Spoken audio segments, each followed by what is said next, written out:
ಎಲ್ರಿಗೂ ನಮಸ್ಕಾರ. ಇವತ್ತಿನ ವಾರ್ತೆಗಳು ಎರಡು ವಿಷಯವಿದೆ.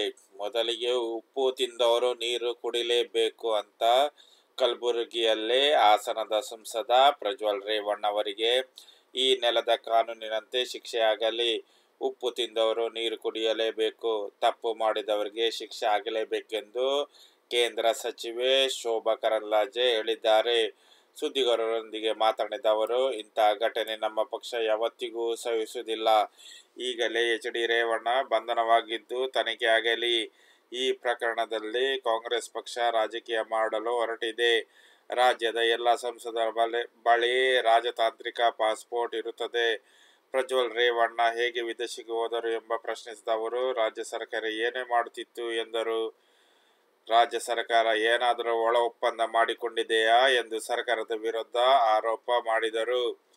ಇನ್ನೊಂದು ವಿಷಯವಿದೆ, ಅದು ಏನಂದ ಹೇಳಿದರೆ ಪ್ರಿಯಾಂಕಾ ಗಾಂಧಿ ಅವರದು.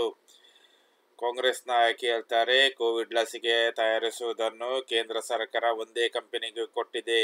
ಲಸಿಕೆ ಹಾಕಿಸಿಕೊಂಡ ಕೆಲವರಿಗೆ, ಅದರಲ್ಲೂ ಯುವಕರಿಗೆ ಹೃದಯಾಘಾತವಾಗುತ್ತಿದೆ ಎಂಬ ವರದಿಯೂ ಬಂದಿದೆ.